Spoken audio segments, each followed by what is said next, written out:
Welcome back to Winnie the Pooh by A. Milne. Let's begin Chapter 5. Chapter 5, in which Piglet meets a heffalump. What could that be, baby Elias? One day, when Christopher Elias Robin and Winnie the Elias Pooh and CJ the Piglet were all talking together, Christopher the Elias Robin finished the mouthful he was eating and said carelessly, "I saw a heffalump today, Piglet." "What was it doing?" asked Piglet. "Just lumping along," said Christopher Elias Robin. "I don't think it saw me." "I saw one once," said CJ the Piglet. "At least I think I did," he said, "only perhaps it wasn't." "So did I," said Pooh, wondering what a heffalump was like. "You don't often see them," said Christopher Robin carelessly. "Not now," said Piglet. "Not at this time of year," said Pooh. Then they all talked about something else until it was time for Pooh and Piglet to go home together. At first, as they stumped along the path which edged the 100-acre wood, they didn't say much to each other. But when they came to the stream and had helped each other cross the stepping stones and were able to walk side by side again over the heather, they began to talk in a friendly way about this and that. And CJ the Piglet said, "If you see what I mean, Pooh." And Pooh said, "It's just what I think myself, Piglet." And Piglet said, "But on the other hand, Pooh, we must remember." And Pooh said, "Quite true, Piglet, although I had forgotten it for the moment." And then, just as they came to the 6 pine trees, Pooh looked around to see that nobody else was listening and said in a very solemn voice, "Piglet, I have decided something." "What have you decided, Pooh?" "I have decided to catch a heffalump." Pooh nodded his head several times as he said this and waited for Piglet to say, "How?" or "Pooh, you couldn't," or something helpful of that sort. But Piglet said nothing. The fact was, Piglet was wishing that he had thought about it first. "I shall do it," said Pooh, after waiting a little longer, "by means of a trap, and it must be a cunning trap, so you will have to help me, CJ the Piglet." "Pooh," said Piglet, feeling quite happy again now. "I will." And then he said, "How shall we do it?" And Pooh said, "That's just it. How?" And then they sat down together to think it out. Pooh's first idea was that they should dig a very deep pit, and then the heffalump would come along and fall into the pit and... "Why?" said Piglet. "Why what?" said Pooh. "Why would he fall in?" Pooh rubbed his nose with his paw and said that the heffalump might be walking along, humming a little song and looking up at the sky, wondering if it would rain, and so he wouldn't see the very deep pit until he was halfway down, when it would be too late. Piglet said that this was a very good trap, but supposing it were raining already? Pooh rubbed his nose again and said that he hadn't thought of that. And then he brightened up and said that if it were raining already, the heffalump would be looking at the sky, wondering if it would clear up, and so he wouldn't see the very deep pit until he was halfway down, when it would be too late. Piglet said that, now that this point has been explained, he thought it was a cunning trap. Pooh was very proud when he heard this, and he felt that the heffalump was as good as caught already. But there was just one other thing which had to be thought about, and it was this. Where should they dig the very deep pit? Piglet said that the best place would be somewhere where a heffalump was, just before he fell into it, only about a foot further on. But then he would see us digging it, said Pooh. Not if he was looking at the sky. He would suspect, said Pooh, if he happened to look down. He thought for a long time and then added sadly, "It isn't as easy as I thought. I suppose that's why heffalumps hardly ever get caught." "That must be it," said CJ the piglet. They sighed and got up. And when they had taken a few gorse prickles out of themselves, they sat down again. And all the time Pooh was saying to himself, "If only I could think of something," for he felt sure that a very clever brain could catch a heffalump, if only he knew the right way to go about it. "Suppose," he said to Piglet, "you wanted to catch me. How would you do it?"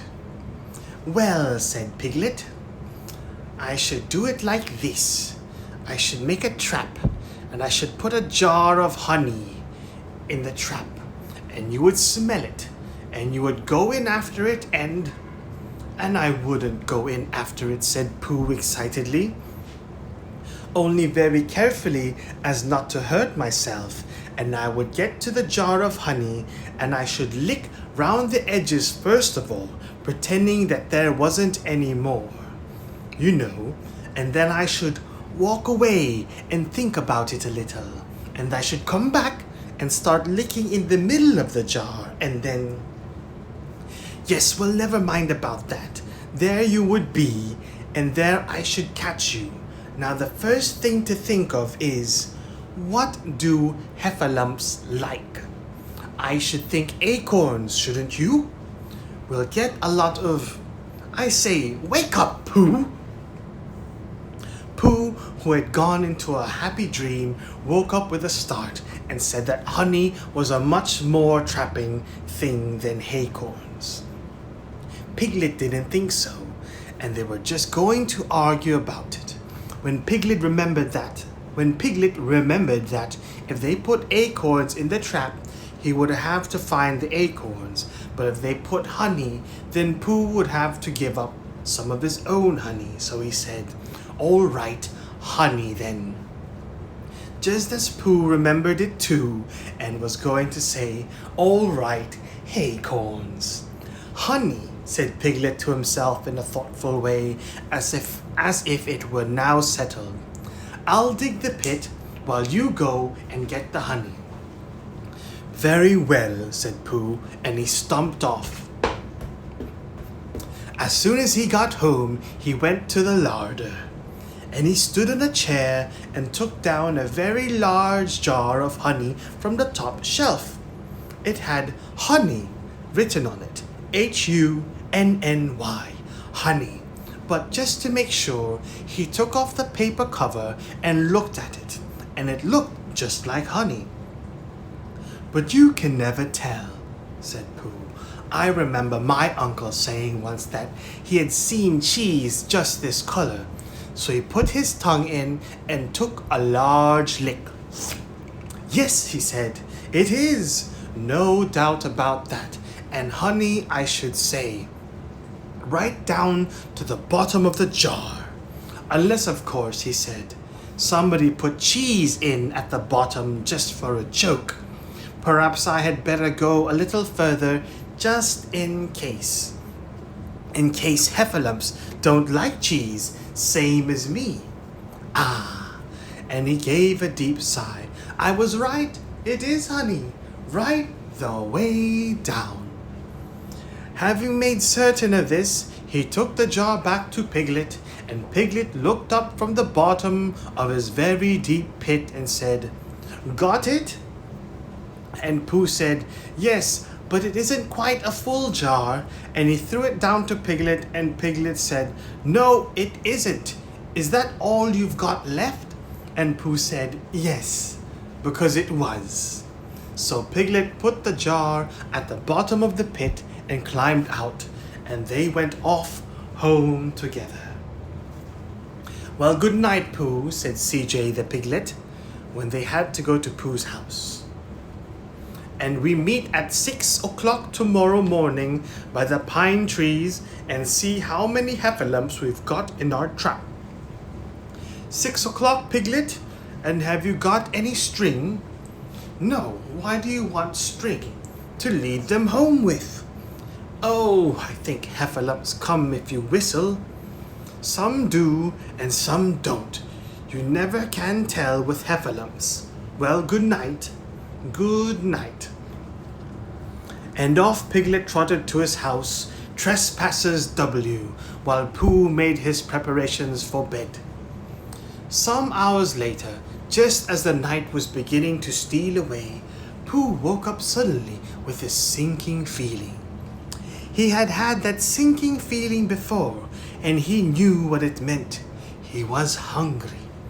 So he went to the larder, and he stood on the chair and reached up to the top shelf and found nothing. That's funny, he thought. I know I had a jar of honey there, a full jar, full of honey right up to the top, and it had honey written on it, HUNNY, honey, so that I should know it was honey. That's very funny.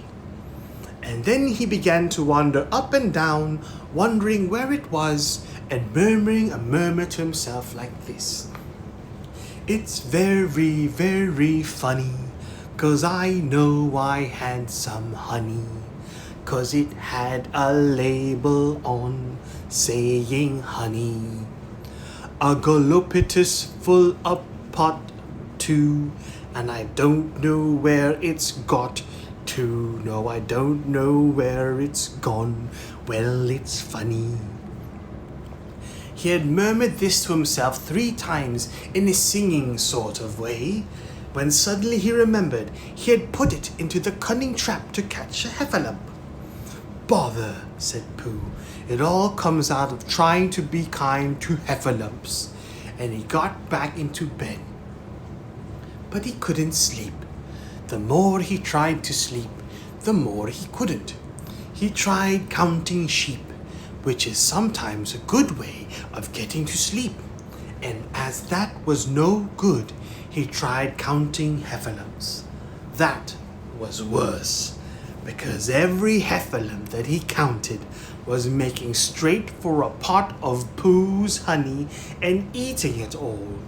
For some minutes he lay there miserable. But when the 587th heffalump was licking its jaws and saying to itself, "Very good honey this. I don't know when I've tasted better," Pooh could bear it no longer.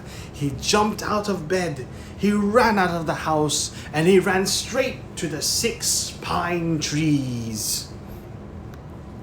The sun was still in bed, but there was a lightness in the sky over the 100-acre wood which seemed to show that it was waking up and would soon be kicking off the clothes. In the half-light, the pine trees looked cold and lonely, and the very deep pit seemed deeper than it was, and Pooh's jar of honey at the bottom was something mysterious, a shape and no more. But as he got nearer to it, his nose told him that it was indeed honey, and his tongue came out and began to polish up his mouth, ready for it. Bother, said Pooh, as he got his nose inside the jar. A heffalump has been eating it. And then he thought a little and said, "Oh no, I did. I forgot." Indeed, he had eaten most of it, but there was a little left at the very bottom of the jar, and he pushed his head right in and began to lick. By and by, Piglet woke up. As soon as he woke, he said to himself, "Oh!" Then he said bravely, "Yes." And then still more bravely, "Quite so."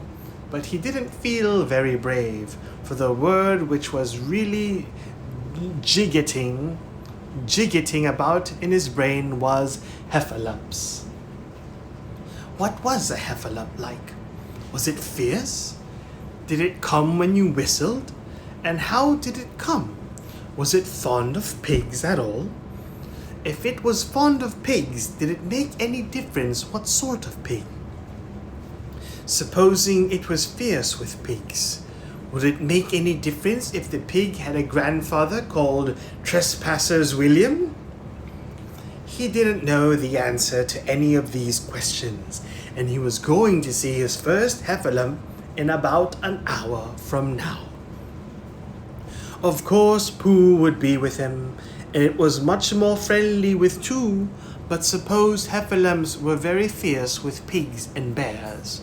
Wouldn't it be better to pretend that he had a headache and couldn't go up to the 6 pine trees this morning? But then suppose that it was a very fine day and there was no heffalumps in the trap. Here he would be in bed all morning, simply wasting his time for nothing. What should he do? And then he had a clever idea. He would go up very quietly to the 6 pine trees now, peep very cautiously into the trap, and see if there was a heffalump there. And if there was, he would go back to bed, and if there wasn't, he wouldn't. So off he went. At first he thought that there wouldn't be a heffalump in the trap. And then he thought that there would. And as he got nearer, he was sure that there would, because he could hear it heffalumping about it like anything. "Oh dear, oh dear, oh dear," said Piglet to himself, and he wanted to run away. But somehow, having got so near, he felt that he must just see what a heffalump was like. So he crept to the side of the trap and looked in. And all the time, Winnie the Pooh had been trying to get the honey jar off his head. The more he shook it, the more tightly it stuck. "Bother," he said, inside the jar, and "oh, help," and mostly "ow." And he tried bumping it against things, but as he couldn't see what he was bumping it against, it didn't help him, and he tried to climb out of the trap, but as he couldn't see nothing but jar, and not much of that, he couldn't find his way. So at last he lifted up his head, jar and all, and made a loud roaring noise of sadness and despair, and it was at that moment that Piglet looked down. "Help! Help!" cried CJ the piglet. "A heffalump! A horrible heffalump!" And he scampered off as hard as he could, still crying out, "Help! Help! A horrible hoffalump! Hoff! Hoff! A hellable horralump! Hole! Hole! A hoffable hellerump!" And he didn't stop crying and scampering until he got to Christopher Elias Robinson's house. "Whatever's the matter, Piglet?" said Christopher Elias Robin, who was just getting up. "Heff," said Piglet, breathing so hard that he could hardly speak. "A heff, a heff, a heffalump." "Where?" "Up there," said Piglet, waving his paw. What did it look like? Like it had the biggest head you ever saw, Christopher Elias Robin. A great, enormous thing, like nothing. A huge, big, well, like, I don't know, like an enormous big nothing, like a jar. "Well," said Christopher Elias Robin, putting on his shoes, "I shall go and look at it. Come on." Piglet wasn't afraid if he had Christopher Elias Robin with him, so off they went. "I can hear it, can't you?" said Piglet anxiously as they got near. "I can hear something," said Christopher Elias Robin. It was Pooh bumping his head against the tree root he had found. "There," said Piglet, "isn't it awful?" and he held on tight to Christopher Elias Robinson's hand. Suddenly, Christopher Elias Robin began to laugh, and he laughed, and he laughed, and he laughed. And while he was still laughing, crash went the Heffalump's head against the tree root. Smash went the jar, and out came Pooh's head again. Then Piglet saw what a foolish piglet he had been, and he was so ashamed of himself that he ran straight off home and went to bed with a headache. But Christopher Elias Robin and Pooh went home to breakfast together. "Oh, Bear," said Christopher Elias Robin, "how I do love you." "So do I," said Pooh. The end. And that concludes chapter 5, in which Piglet meets a heffalump, for it was no heffalump at all, but only Pooh Bear with his head stuck in a jar. Good night, baby Elias.